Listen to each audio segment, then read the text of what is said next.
nu mantak man shamahu aglaqallahu anhu 30 baban minal usri wa fatahalahu 30 baban minal yusri. Saja lemah nu puasa dina poean katujuh Allah bakal ngoncit 30 lawang kesulitan, bakal mukakeun 30 lawang kagampangan. Jasa poean ke-8 sok dingaranan yaumut tarwiyah tanggal 8 tarwiyah man shamahu utiya minal ajri ma la ya'lamu illallah, bakal dibere ganjaran teu dibere nyaho ku Gusti Allah ku gede-gede da ganjaran.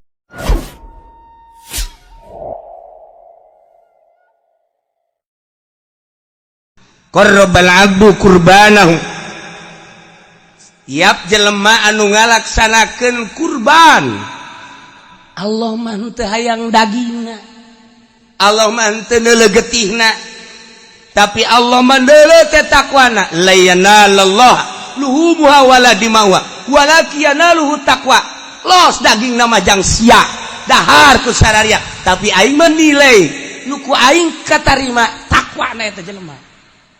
Fa awwalu qatratin qatarat minal qurban takunu kafaratan likulli dzambin amilahul abdu. Setiap tetesan getih nu nyek slekatana nu dipencit ku hiji jelema maksudna korban eta teh ngajadikeun pangampura dosa. Setiap tetes trak mangkaning sabaraha gelaseut getihna. Ieu getih sacek-celek bae suara jasa. Gila poe lebaran. Mulia jasa. Teu bisa urang kuari mah moejid korban kuari teu bisa. Di luar bulan haji urang mencit korban teu bisa. Eta mah ngan sakadar poe eta we poe lebaran jeung tasrek 3 poe. Lamun jelema boga duit kemudian henteu mencit korban rugi jasa. Rugi jasa. Lantaran keur ditongton ku malaikat. Kararieu malaikat coba tuh si haji itu tuh si haji itu. Boga sebenarnya namanya duit. Pan bangunan nyokotan daging bae. Ulah neuleukeun tunjuk aing atuh. Biasa bae. Aduh. Sabarupna teh ditongton ku malaikat. Malaikat tonton kieu. Ya oh, mana coba si itu. Ji, pan situ mah duit loba ge teh coba si itu. Cet, tuh. Malaikat, oh di itu tuh. Di itu masjid. Laporan, ya Allah. Itu mah tuh Pak anu mah di anu masjid. Cak Allah, guys. Bukakeun lawang sorga. Dibukakeun. Lantaran geus dihampura dosa. Masya Allah. Pokokna mah geus siapkeun kuari duit jeung celengan. Jang meuli kebo. Sapoe 1 juta urang jeung celengan. Duitnya di mana? Geus amun sapoe 1 juta teu bisa, sapoe 500.000. Jeung celengan berarti lamun kuari datang ka lebaran 14 poe. Nah, jadi berarti lamun 500.000 seperti itu. Berak. Kabeli kitu embe Garut. Bude teh. Ah, cenah kiai duit teh boga tuh sakitu mah. Geus bae tuh sapoe 100.000. 100.000 berarti kuari datang ka lebaran sabaraha? 1 juta. Nah, kabeli embe cisoka. Embe kacang nu leutik.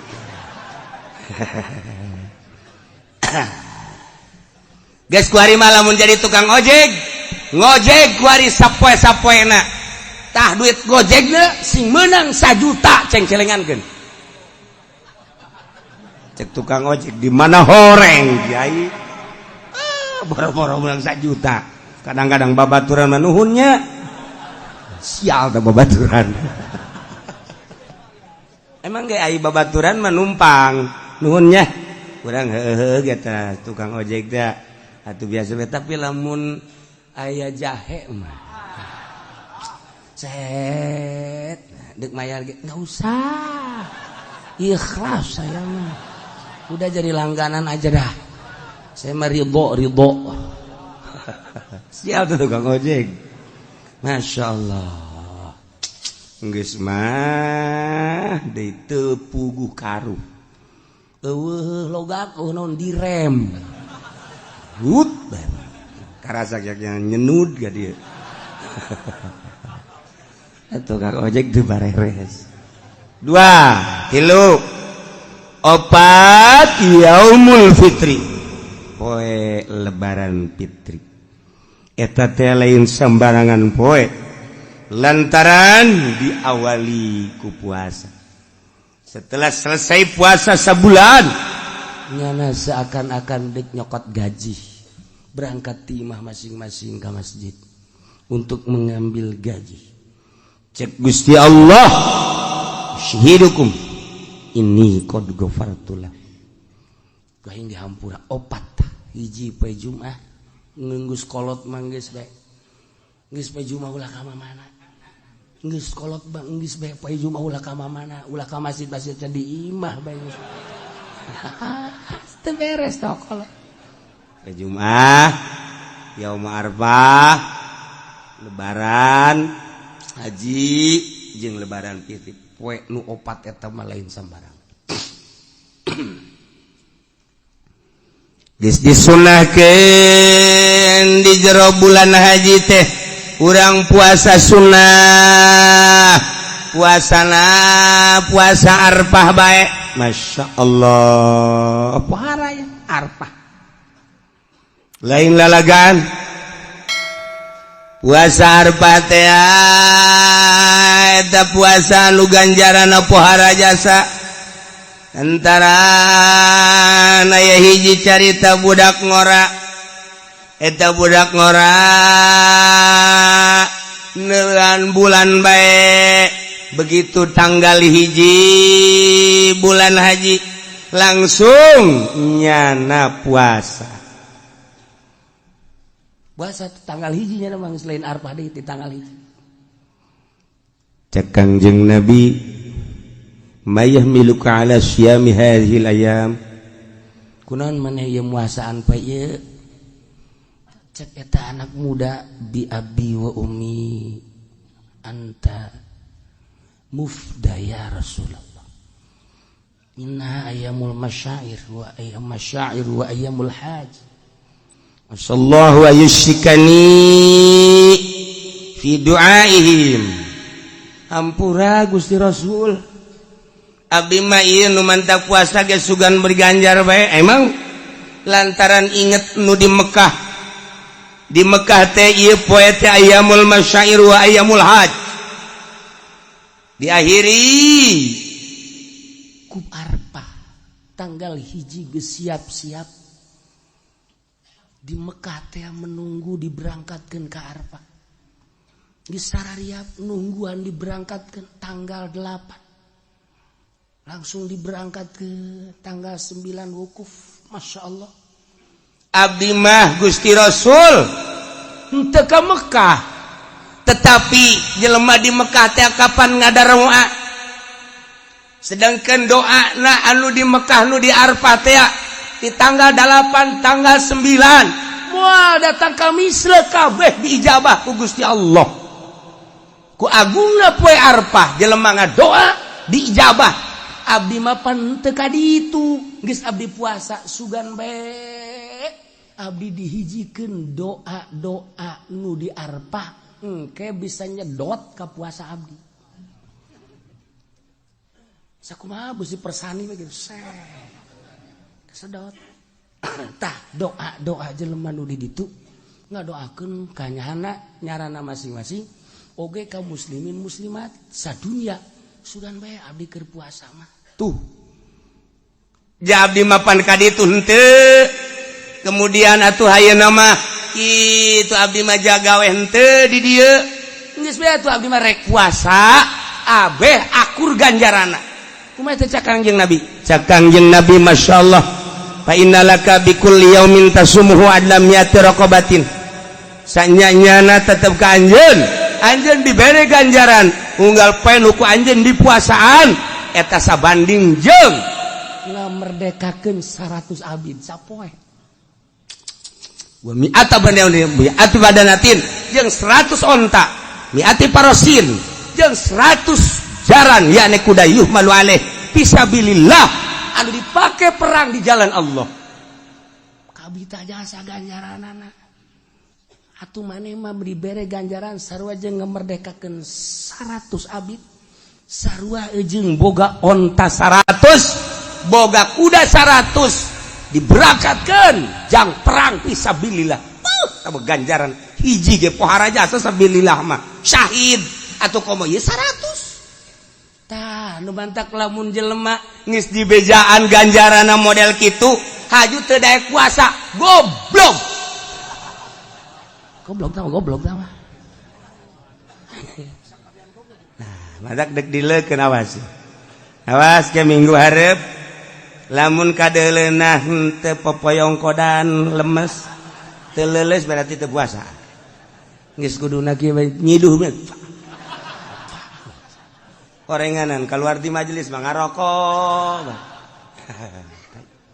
ieu nu matak dicaritakeun ge supaya daek puasa lain lalagaan ganjaran masyaallah mudah-mudahan urang kabehan dibere sehat dibere jag-jag dibere kuat ngalaksanakeun puasa poean kahiji tanggal hiji Perbo ieu lamun urang puasa ghafarallahu fi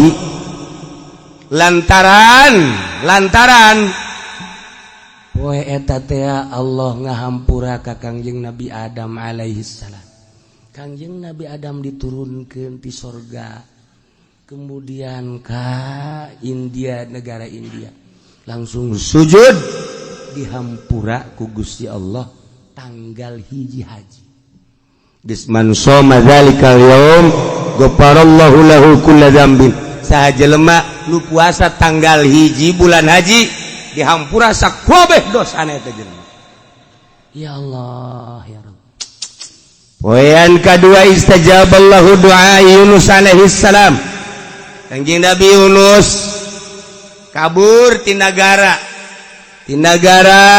kitu Yordan tidinya Kangjeng Nabi Yunus berangkat naik kapal lantaran henteu izin heula ka Allah di negara Ninawa Kangjeng Nabi Yunus disiksa ku Allah dengan cara diragagkeun ka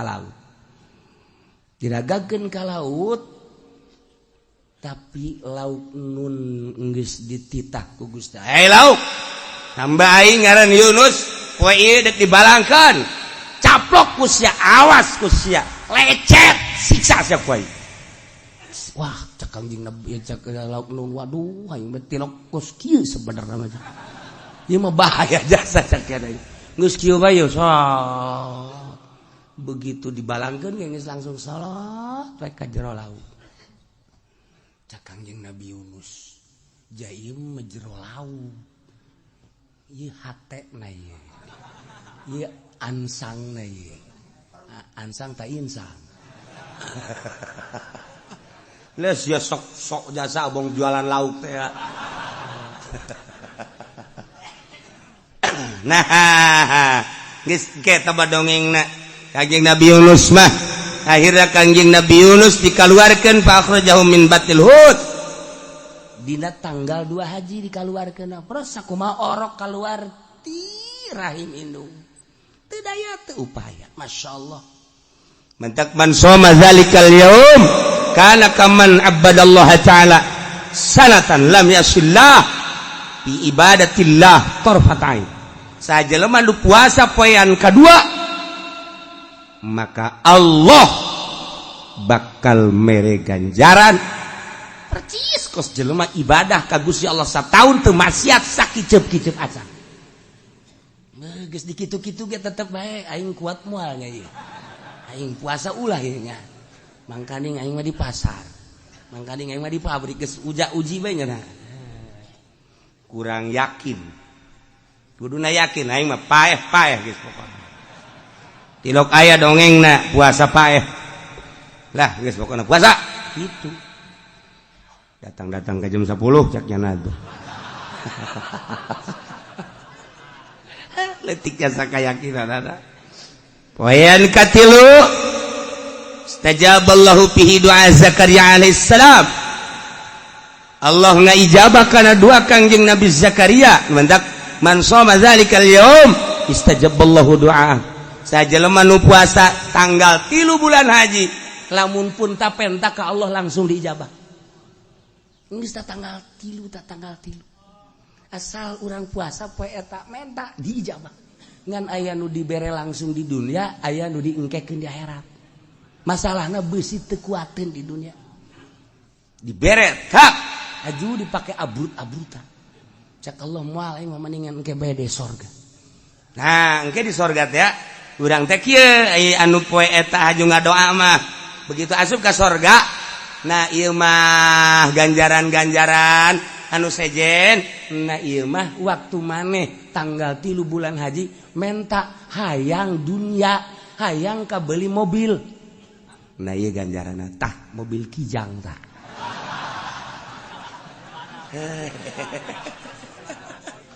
Protes jana ya Allah ya Rob, atuh kijang ge baheula keur di dunia.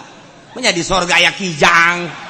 Tinggalin ku batul ojol Gusti ojol jeung naon ja jeung Lexus we atupan baheula mentana kijang maneh henteu emang Gusti emang kajian kumaha Lexus bae Lexus kumurahna Gusti Allah dibere ulah Lexusnya tah kapal bae eta murah Gusti Allah dikitu-kitu ge tetep kuat moal aingnya ieu waya maksud dibere bebejak kieu ge ye ai santri bang geus nyaho kula ge santri kiai atuh yakin geus nyaho ieu mah jang anu bangsa pedagang budak sakola nu teu nyarano nu tilok maca kitab lah aya kiai mah geus ge poho deui ieu mah mepelingan ieu mah poin kaopat al yaumul ladzi wulida fihi Isa alaihi salam. Kangjeng Nabi Isa dilahirkan tanggal 4 bulan Zulhijjah. Geus atuman shoma dzalikal yaum.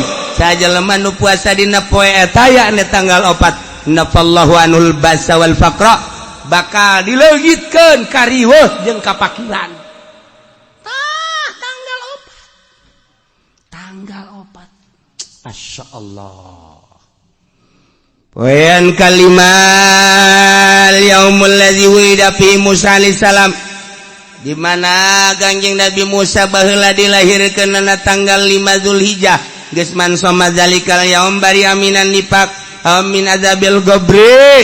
Sajalema nu puasa dina tanggal 5 bulan haji bakal bebas tina panyakit nifaq jeung tina siksa kubur. Ieu penting ieu. Pilihan bae atuh urang tah. Tanggal hiji tanggal 2 iya aing mah tanggal 5 bae geus lah. Resep jasa aja aing mah ieu. Enggak, tanggal hiji teu puasa, tanggal 2 tanggal 5. Mun ditanya apa sih tanggal 5 doang? Aing resep tah ganjaranna tah. Eta doang tah aing mah teh. Di sisa kubur selesai aing mah geus. Aduh, budaknya gagah aing prak dipilihan puasana. Macem-macem bae. Poin kagenep al yaumul ladzi fatahallahu linabiyhi fil khair. Allah mukakeun ka Gusti Allah ka nabina dina eta tanggal genep dibukakeun kana kahadean kemenangan geus man somahu sajelema nu muasaan tanggal genep haji yanzurullah ilaihi berrahmah fala yu'adzabu ba'dahu abadan. Allah bakal mencerongkeun dengan penuh ka deudeuh jeung ka nyaah. Kulantaran Allah neuleukeun deudeuh jeung nyaah atuh moal disiksa salilana terus bae. Masyaallah ngadengekeun mah pohara. Puasa moal.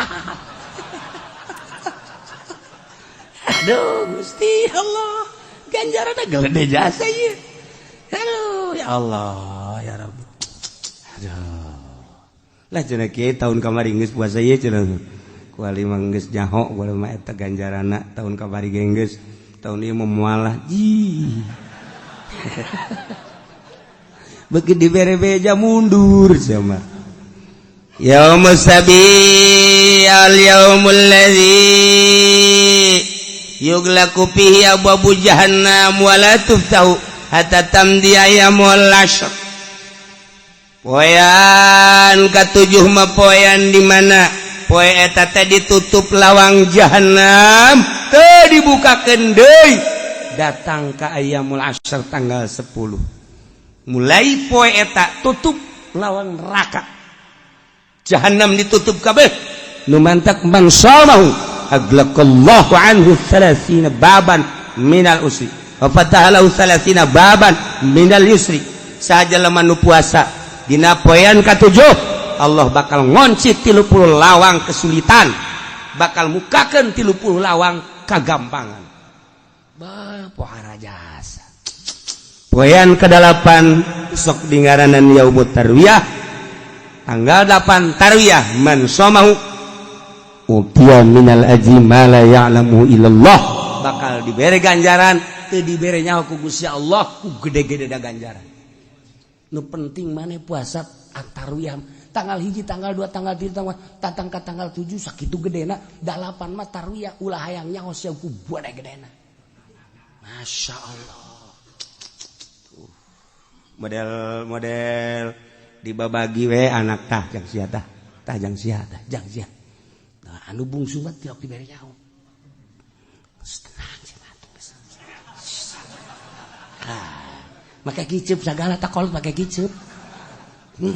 Hiji tah, kadua tah. Dah, bulu deja satu gol de tah. Cek nu bungsu teh aya abdi. Geus tenang. Maksudna naon? Imah jang sia. Kedokan jang sia. Tuh kabeh mobil di jalan jang sia kabeh.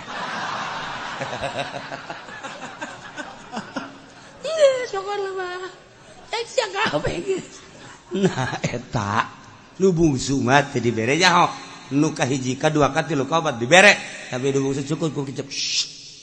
Asal geus kitu we geus mantep jasa. Urang bae ku babaturan teh babaturan keur ngababagi tah. Noel ayo gampang ya mah. Bareng poho ka dituna.